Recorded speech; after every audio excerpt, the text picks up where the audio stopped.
Good morning, everyone. We have with us today Ashley Kilgore. Hi. Ashley, you're back. I am. Ashley's with Integrative Counseling Solutions, and she's a SNAP counselor like me, and has been trained on all of our SNAP topics and works with SNAP clients. If you're interested in seeing Ashley, go to their website at iCounselingSolutions.com. .org. I, like the letter I, CounselingSolutions.org, and you can figure out how to make an appointment with Ashley. Today we're going to talk about grieving the abuser, or grieving the abusive relationship. And when I say abuser or abusive, we could also insert toxic, or we could insert the word manipulative. But the point is just that after a while, we may decide that we don't want to have someone in our life anymore because they're abusive, because of them not being able to change their nature, whatever the reasons may be. A lot of us have decided that, you know what, I just cannot spend time with this person anymore. But what happens is, naturally, even though we're doing the right thing for ourselves, it still really, really hurts. It's really, really difficult. And so Ashley has noticed with her clients as well that they do their fair share of grieving, and my clients grieve as well. So we're going to talk first about why we grieve abusive people, because I think that for someone who has never experienced this before, that they would assume that, well, if they're such a jerk, why are you still with them? Yeah. Why are you still struggling with this? You should be over it by now. Right, You're over gone. it. Right. This is what you wanted, isn't it? Isn't this what you've been talking about? And now you have it, and now you're sad and you miss them? You know, so you might have friends or supportive figures that you're trying to process these feelings with, and they're like not having it. You know, like they're not having it at all. And so then you're kind of alone in that feeling and you know, trying to figure it out. Well, why do I feel this way? Is it because I did the wrong thing? So let's go through some of our reasons as to why we grieve. And the first one that we came up with is that even though we're doing the right thing, like I said, it still really, really hurts. You know, can you think of other things that we do that we know that we're supposed to do because it's the right thing to do, but it's also not fun and it really, really hurts?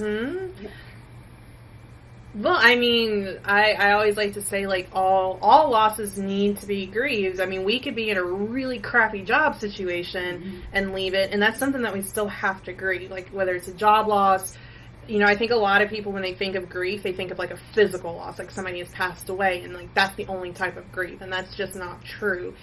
It can be a job loss, it can be a relationship loss, it can even be moving to a different city or a different place, and so all of these losses have to be grieved, and, you know, sometimes it's a good change for us, but sometimes it's all hard, and it's all difficult. So basically you're saying that we can grieve people, places, and things for a number of different reasons. Absolutely. And that's sort of just like a natural thing as being a human. Yeah. Oh, I forgot to mention, Ashley is a grief counselor. That's why this topic was so perfect to do with her. I forgot to say that. Not only is she a SNAP counselor, but she's a grief expert. So, all right. Yeah, so we grieve a bunch of different things, and that's okay, and that's really super normal. And like you said, even if it's an improvement, you know, like even if you're moving into a bigger, nicer house, you still might grieve that other house because that's where you had your babies, you know, or that's where you lived with your first, you know, or that was your first apartment when you moved out of your parents' house, or, you know, so we're going to grieve those things even when it is something that shows we're growing, even when it's something that we know we're doing, you know, the right thing. You know, it's like, I don't know, recently I have, and this isn't the same as grieving, but, you know, recently I have realized that I have some food sensitivities. I have to not eat those foods now. Yeah. And one of them's garlic. garlic's so good. So that's pizza, pasta, garlic bread. I mean, so many things, right? And even though I feel way better, and even though I know it's the right thing, I'm still looking at that pizza going, I want to eat that pizza. I know it's not the same, but in a way, if you've never had an abusive relationship and you're wondering, how is it that we're still feeling, anything for this person? It's just, it's hard. It's really, really hard, especially if you're an empathetic type of person. We're going to get more into that empathy piece here in just a second. And then something you had mentioned a moment ago was that it's not necessarily that we're grieving for them, it's that we're grieving for what we thought we had with them. Yeah. Or grieving the dream that we were working towards. So how do we so you in a way, that means you can grieve an imagined reality. Yes, absolutely. And I hear it a lot with the clients that I work with. They're not, once they've opened their eyes to who this person is and how they really treat them and who they really are, we're not necessarily grieving not being with that person anymore. We're grieving what we thought we had, and especially because toxic and abusive people are really good at creating this image and this mask, and so we think everything's great until the mask slips or something happens and that whole image is shattered. But up until that point, it was pretty good, and so we're grieving what we thought we had with them. So, we're not, and I think sometimes, too, that is what gets misunderstood by the people in our lives, like family, friends, those supportive people that you mentioned earlier. It's hard to explain. It's like, I'm not grieving this person, per se. I'm grieving what I thought we had. And that's, for some people, that's hard to understand. Yeah. And I sympathize with that as well, as having been, in my personal life. It's different when you're working, but in my personal life, I've had in the past some people that I was very, very close with and loved very much, but they were engaged with abusive people. And since that's something that I've decided I can't have in my life, in that intimate way, then I was not able to be friends with these people anymore. Because in my personal life, I can't handle the roller coaster of loving someone who's in that abusive cycle is very triggering and bad for me. So making that decision for myself, I wasn't even cutting my abuser out of my life. I was cutting someone else's abuser out of my life. Right? So, but I, of course, would grieve those relationships, even though I knew I was making the right decision for me. Yeah. Okay, and then, this is a good one. So, you grieve intimate partners, but you also grieve family members. Yes. And I would say that when someone has been abused by their parent, whether it's their father or their mother, that really just adds a whole nother level of complication here. Absolutely. Can you talk a little bit about that? What would it be like for someone who was, say, molested by their parent, by their father, and then now the father is aging, and we're also having maybe even to take care of this person who had abused us. I mean, how complicated is that for somebody? It's crazy complicated, and it can be really, really confusing, too, because I think as a society, there's this idea that family's family no matter what, and so when you add on a layer of abuse and just being in a really toxic relationship with a family member, I definitely think there's kind of this push and pull of like, well, I need to separate myself from this person, but oh, wait a second, that's my dad, and I can't really do that. And I think there's also, you have to kind of grieve, I don't know if we mentioned this earlier, but like grieving what maybe you're supposed to have. Like if you go and like everyone's going to father-daughter dances and they're having a great time with their dad, and it's like, oh, I don't have that. And that's really hurtful too. That's a really great point. Yeah. Right. So when things come up that remind us that relationship is either no longer here, that it's broken, when you see someone else that has a version of it that seems like to be working, it's a reminder, and then you're feeling that grief feeling like, oh, I don't get to have that. Mm-hmm. Okay. Yeah, that makes sense.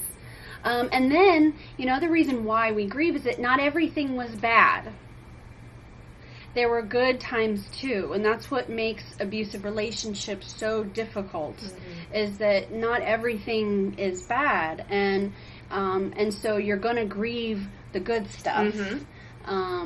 So keep in mind that it's not so black and white either. If you're someone who's never been in an abusive relationship or never been abused, when you're thinking about someone and trying to understand what their life is like, just know that it's not always all bad, and that abusive person or manipulative person is quite skilled, as a matter of fact, at highlighting the good stuff and minimizing the bad stuff. They're really good at that. And then if you already have the instinctive need to have connection with that person, or you have previously fallen deeply in love with that person, and they're playing those kind of mind games, it gets pretty murky. Yeah. When you love someone who's also hurting you. Yes. Yeah. Well, and I think it goes back to our point earlier where, like, with all losses, that job that we hated, well, maybe we made some really good friends there, or maybe we got the training that we needed to catapult our career into something else. Like, so it wasn't all bad. Like, there were some moments of good with it. And, thinking about that, too, is sometimes that's the beautiful thing that comes out of the bad circumstances, that it pushes you in a direction that's either healthier for you or more beneficial to you. Yeah. Okay, let me make sure that we... Oh, okay. You do that one. So there is this concept, and it's called the sunk cost fallacy. Sunk cost fallacy. Yes. Okay. And so basically what it says is that the more time and money and effort that we put into something, the less agreeable we are to letting it go. So you may have, in somebody's life, like, let's say, just because I heard this example the other day, like somebody starts selling like Mary Kay. In order to do that, you're required to buy their products and invest a lot of time and money. And the more you do it, the less likely you're going to be like, oh yeah, this isn't working, because there's some embarrassment there, there's some shame there. And so it's like, I have to make this work because of all this time and energy and money that I've put into it. And the same can be said of toxic and abusive relationships. Like, if we've invested so much into somebody, it's really, really hard to walk away from that. It's really, really hard to be like, okay, actually, no, this isn't working for me. It's like, I have to work harder to make this work. And abusers use that against us. If we feel like there's something that we've done wrong, or if there's something that we can do to better the relationship, you can bet we're going to do everything in our power to do so. But that never works. And you used the term walking away from it, and as you said, that is what my brain was saying too, is walking away from it, because, I mean, one situation, after the breakup, the survivor had realized that she had set up a sort of bill pay in her bank account to pay an electric bill, and forgot to turn that off, and had been sending money towards the abuser's electric bill, and had noticed for like 6 months, and to the tune of like, I don't know, it might have been almost $1,000. And she literally is walking away from that. You're not going to get that. You're not going to recoup the money. You're not going to recoup the time. And while we have seen it as an investment, I think that really is a representation of how our energy winds up flowing in these relationships, how the direction that our resource flows in these relationships is that for us, it's flowing out. It's our money, our time, attention, our feelings, our emotions. We're giving. It's heading this way always, and we're investing, and working harder and harder. And on the other end of it is take. And I think that's just really interesting how, we feel so invested, but it's been a black hole. It didn't land anywhere. You were just kind of throwing a cotton ball into space. It really didn't have a place to be kept as an investment in the first place. Right. But because we recognize how much we have given, it feels like it's a waste. Yeah. And I think it's important to keep in mind that it's not a waste. That's just how we love. Yeah. And we'll continue to love that way, but next time we're going to do it with the right person. Yeah. Okay. Oh, we also feel sorry for them. I mean, I'll hear, they're like, I know I shouldn't care, but yeah. I know I shouldn't be thinking about it. I know, Mandy, you say it's none of my business, but I just know that he can't possibly be happy because of the way that he's living, and I just know that, it has to be miserable for him, and he has such an abusive family himself, and he has nobody on his side. And, right. Yeah. So we'll still even feel sorry for them. And then, for some people, an abusive relationship, if it's an intimate partner, is a very intense relationship. And if that's your version, or the only version you've experienced of what a romantic relationship is like, because it was so intense, we fear that we're never going to feel that intensely for someone else in another relationship. So basically, I love this person so much, I don't think I can ever love that way again. And I would say that you will love that way again, but you're going to learn that that version of love wasn't actually a healthy love, and that the new version of love you're going to practice is just different. It's just different. But it's more of an actual investment, where you're getting some returns and it's more balanced. So there's not much of that like push-pull going on. Right. Okay, so now let's talk about how should we grieve them in a healthy way? Because I want people to walk away from this with some ideas of, okay, you're saying I'm going to grieve, but how do I grieve? Right. And since you're a grief expert, this is a perfect chance to get some really good ideas. I'm going to give two of mine really quickly, because I've talked about both of these before quite a bit. One is to write a goodbye letter, and we want to juxtapose good things against bad things, because it's important to recognize that these relationships have some really good things about them too. And so you write in the first paragraph or page, goodbye to the bad stuff. And this could be a narrative or just a list, whatever you decide. And then the second portion would be saying goodbye to the good things. Say goodbye when we brought our baby home from the hospital. Say goodbye to that house we were going to buy when we retire, and those sorts of things. And then the second part is some of us will get into this sort of like romanticizing mode later on. If it's, even if it's a familial relationship, we'll romanticize the relationship, we'll idealize it. In other words, we'll get stuck on that good stuff and go, wait, why am I not talking to my mom again? It's Christmas time, and maybe okay, what I'd like you to do is I want you to make a fact list, and these are observable, tangible facts. And when you are feeling that cognitive dissonance, where it's like, oh, I want you to get that fact list out and read it to yourself. Keep it on your phone, keep it private, and, or keep it somewhere where you can just get it out, take a peek, and go, oh, right, that's right, I forgot. My mother let me live with a broken limb for 6 months before she took me to the doctor because she was too busy, with her boyfriends and out drinking at the bars. So these are facts about why the person is abusive and things that they've done to you.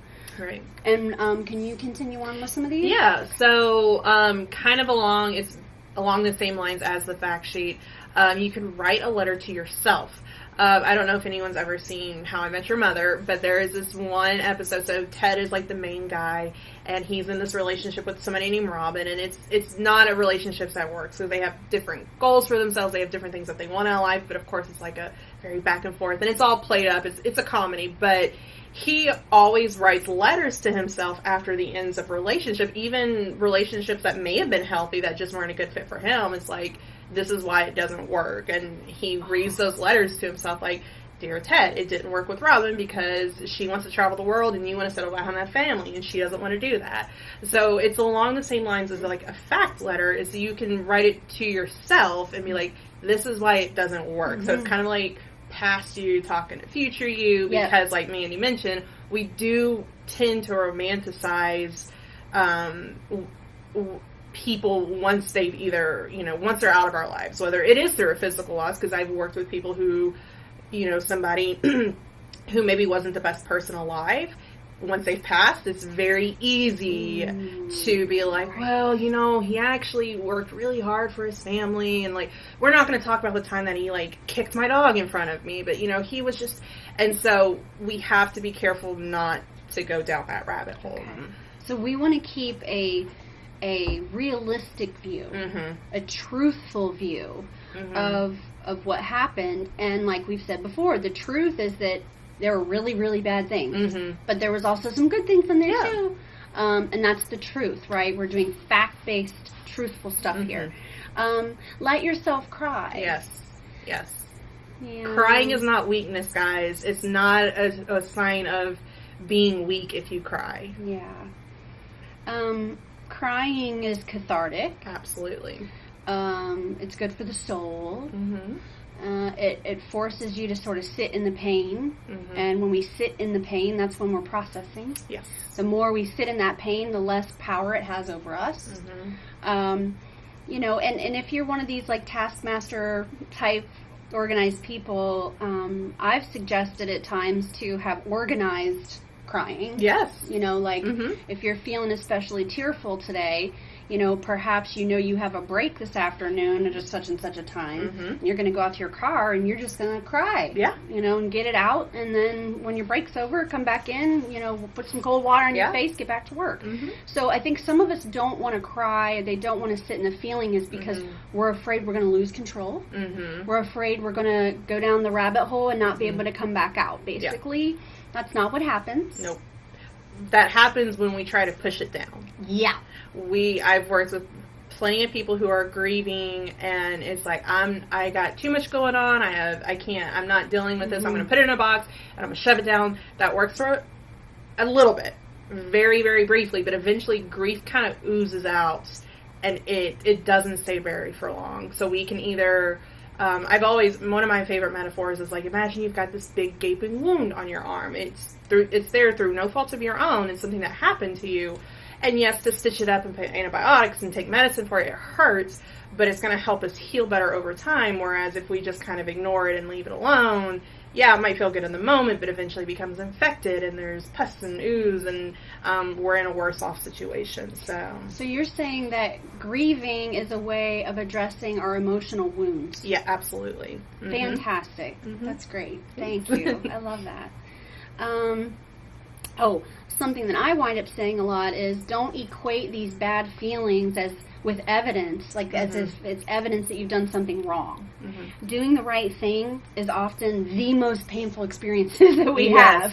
Yes. If I go back in my life about, like, the most painful stuff, a lot of times it's when I am actually trying to do the right thing. And so sometimes when we have those feelings, we think, oh, well, I feel bad, so therefore I am bad, or what I did was bad. It's just, no, this is how it feels. I mean, who is it that's able to just walk away from the relationship without being affected by it? Them. The psychopaths, the narcissists, they're the ones that will walk away with no problem whatsoever, and not grieve for a second. They're going to sleep perfectly fine. We're the ones that are tossing and turning. So, and then you had mentioned this. Yes. So with grief, I think the biggest thing that I tell people is to be gentle with yourself. You have to be patient. Grief is not one of those things where you can be like, okay, I'm going to be done with it by this day and move on with my life. I hear a lot of, well, it's been a year and I'm still really sad, so there's something wrong with me. There's nothing wrong with you. You have to be gentle with yourself. One of my techniques that I like to teach people is the double standard method. Imagine, somebody that you love and care about, somebody who's healthy, but somebody that you love and care about has come to you and they're saying all these things like, it's been a year, what would you say to that person? If you're an empathetic person, chances are you wouldn't say, oh yeah, you're totally crazy for still being hung up on this. Get over it, move on. You'd be like, no, it's okay, I'm here to talk about it. So talk to yourself that same way you would talk to somebody that you love and care about who's going through the same situation you are. That's really good advice. What would you say to your best friend that you love so much if they were saying the same thing to you? I love that. And then these waves of grief can hit you out of nowhere. Absolutely. I mean, you're just minding your own business. Going grocery shopping or sitting at a red light and bam. Right, and the next thing you know, you're sobbing, or sometimes, grief can come out in different ways, like anger, right? I mean, grief doesn't necessarily mean the, crying and sadness. It can also be frustration and anger as well. But just also keep in mind that not only does it hit us out of nowhere, but there are things that we encounter that we know ahead of time are going to evoke those sort of emotions. And we were making a list of those things. We said places, songs, holidays, anniversaries.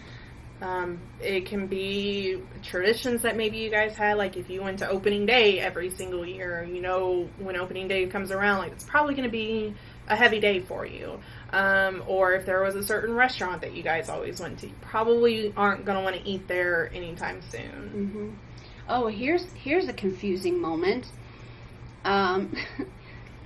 So you might be grieving and romanticizing and then simultaneously remember something bad that happened at the same time, like that really throws people for a loop. That they'll have like back-to-back switch-ups of God, I really am so glad this person's gone and what a jerk, but also I love them and I miss them, and then driving past and seeing something and then remembering something bad they did. Oh, right, in that on that street, that's where he did or she did such and such. You're passing the street, so you can sort of in a way guide your thoughts a little bit, and just be aware of when you're around those things that perhaps you might be having some sort of a response to it, or if you're wanting to do some organized grieving and you're having a hard time getting it up, you could always,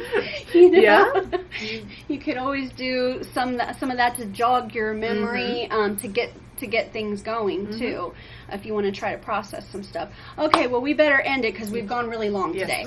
All right, and I hope you have a great day. If you have any questions about this, please feel free to private message me, and also please send us more ideas. This was somebody's idea. We're doing this for you guys, so send us more ideas, and have a good day. Bye.